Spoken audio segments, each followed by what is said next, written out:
आप सभी का स्वागत है आपके अपने चैनल स्टूडेंट्स दुनिया पर। देखिए, क्या आप पर यह सवाल आते हैं?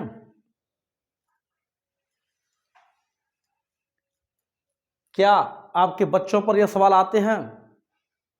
यदि नहीं, यदि आप पर नहीं आ रहे हैं तब भी यह वीडियो आपके लिए है, और यदि आपके बच्चों पर यह सवाल नहीं आ रहे हैं तब भी यह वीडियो आपके लिए है, क्योंकि मोबाइल तो आप ही चला रहे हैं ना।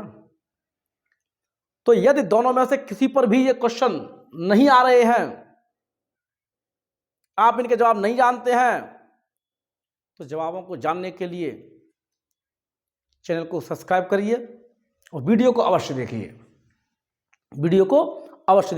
और अन्य वीडियोस को देखने के लिए चैनल को सब्सक्राइब अवश्य कर लीजिए। आइए देखिए, मैथ के कुछ इंपॉर्टेंट क्वेश्चन मैंने आज लिए हैं।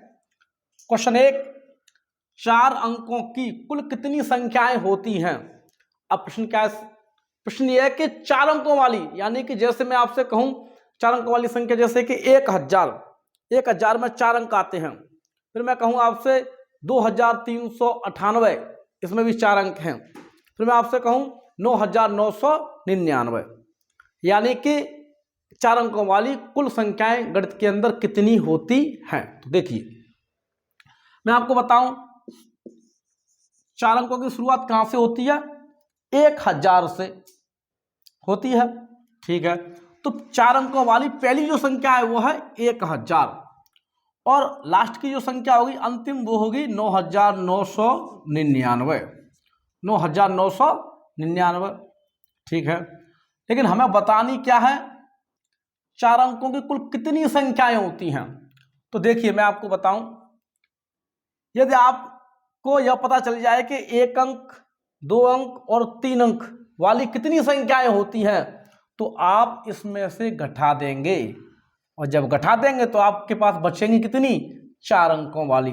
तो मैं आपको बताऊं कि 1 से लेकर 999 तक कितने अंकों वाली संख्याएं होती हैं। इसी में 1 अंक वाली आ जाती हैं, 2 अंक वाली आ जाती हैं और 3 अंक वाली आ जाती हैं। तो आप जो है 9999 में से 999 को घटाएंगे। जो घटाएंगे तो उत्तर कितना आएगा? 9999 में से आपको 999 को घटाना है। क्यों? क्योंकि 999 संख्याएं कौन कौन सी हैं? 999 1 अंक वाली, 2 अंक वाली और 3 अंक वाली संख्याएं सभी आ गई हैं। तो इन सबको घटा देंगे तो 4 अंकों वाली संख्या ही बचेंगी। कितनी? इतनी। ट्रिक क्या है इसकी? आइए, जैसे आपसे पूछा है 4 अंकों की कुल कितनी संख्याएं होती हैं, तो आप 9 का लिखिए। 4 अंक है ना, तो 1 तो 9 का लिख लिया, 1 अंक हो गया है, तो 3 जीरो आएंगे, 1 2 3 डायरेक्ट। ठीक है, अब आपसे पूछता कि 3 अंकों वाली कितनी संख्याएं होती हैं, तो 9 का लिखिए। 3 अंकों की कहा है ना उसने, तो 2 जीरो आएंगे, 900। यदि वो कहता कि 5 अंकों की कितनी संख्याएं होती हैं, तो 9 का लिखिए, कितने जीरो आएंगे? 4 जीरो, 1 2 3 4, यानी कि 90,000। अब 6 अंकों वाली कहता तो 9 का लिखिए। अब बताओ कितने जीरो आएंगे, आप बताइए। हाँ, कितने जीरो आएंगे? यहां 4 थे, अब कितने आएंगे? 6 अंकों वाली पूछ रहा है तो 5 जीरो, 2 2 4 1 5, यानी कि कहने का मतलब मेरा यह है, कितने भी अंक की संख्या पूछ ले, जितने अंक की पूछेगा 9 पर आपको उससे 1 जीरो कम रखना है। 6 अंक की पूछिए तो 9 का लिखिए और 5 जीरो लगा दीजिए। 4 अंक की पूछिए तो 9 का लिखिए और 3 जीरो लगा दीजिए। सीख गए? आइए नेक्स्ट।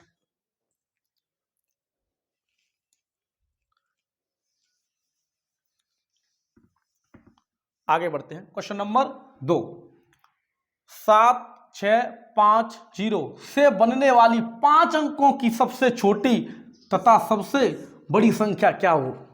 यानी कि बड़ी संख्या लिखिए, क्या होगी, यानी एक ही बात है। तो यहां अंक तो दिए हैं 4, 5 अंकों की पूछ रहा है। आइए देखिए, सबसे छोटी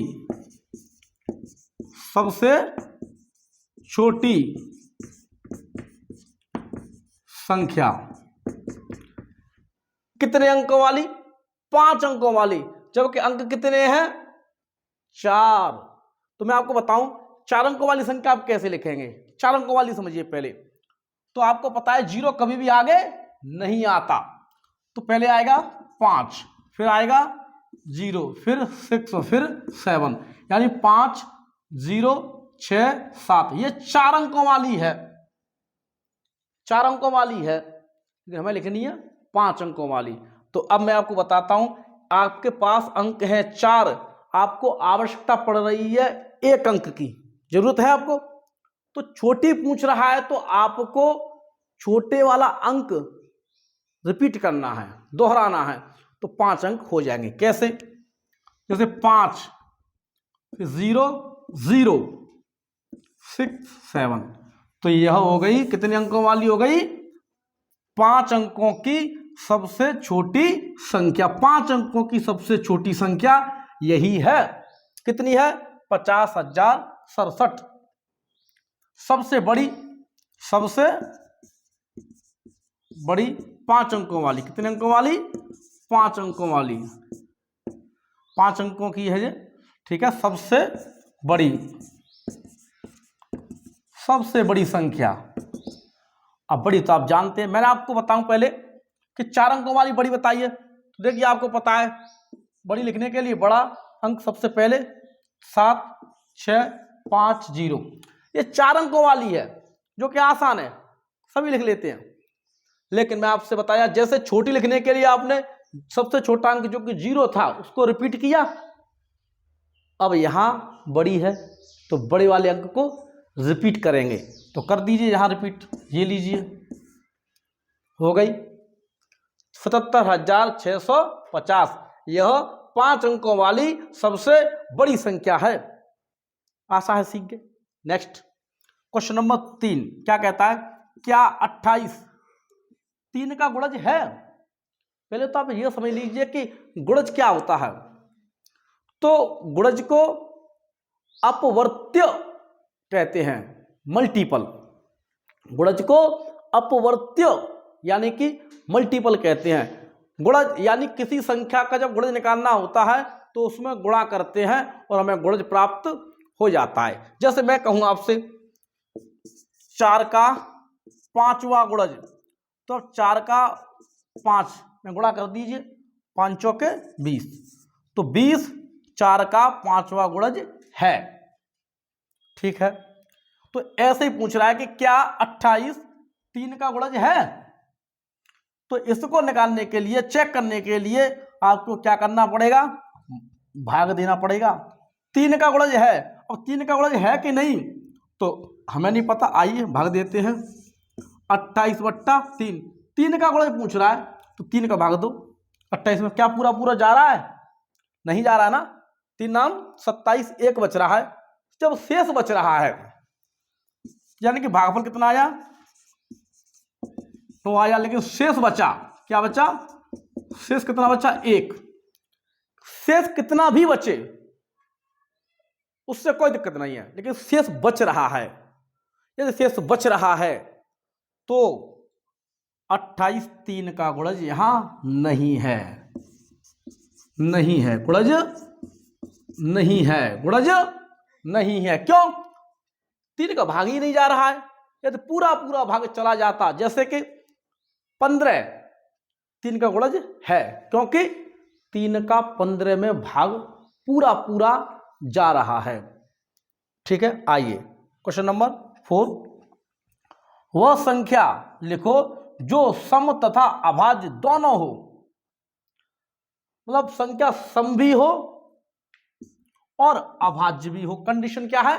सम भी हो और अभाज्य भी हो। तो केवल एक ही संख्या ऐसी है, वो कौन सी है? 2, जो कि सम भी है और अभाज्य भी है। अब सम संख्या क्या होती है? सम संख्या क्या होती है? जिस संख्या में 2 का भाग पूरा पूरा चला जाता है वो संख्या सम संख्या होती है। अब अभाज्य संख्या क्या होती है? अभाज्य संख्या जिस संख्या के केवल 2 ही गुणनखंड होते हैं, अर्थात जो संख्या केवल 2 संख्याओं से पूर्णतः विभाजित होती है, अर्थात यदि किसी संख्या में दो संख्याओं का भाग पूरा पूरा चला जाए, केवल दो का ही, केवल दो का, तो वही होती है अभाज्य संख्या। तो 2 में 1 का जा रहा है और 2 का जा रहा है। 3 जैसे कि 3 भी कैसी है? अभाज्य संख्या, क्योंकि 1 का जा रहा है और 3 का जा रहा है। जैसे कि 5, 1 का जा रहा है और 5 का जा रहा है। तो अभाज्य संख्या क्या होती है? जिनके केवल 2 ही गुणनखंड होती हैं। एक तो एक नंबर यानी 1 जो है, एक वह नंबर स्वयं इटसेल्फ नंबर, यानी कि संख्या और एक केवल और केवल 2 ही गुणनखंड होती हैं, वह होती है अभाज्य संख्या। तो सम, तो 2 सम है और अभाज्य भी है। तो एक और बात, इसका आंसर तो है इसके अलावा, यानी कि 2 के अलावा गणित में जितनी भी सम संख्याएं हैं, सभी की सभी सम संख्याएं भाज्य संख्याएं हैं। जैसे कि 4, 1 का जा रहा है, 2 का जा रहा है और 4 का जा रहा है।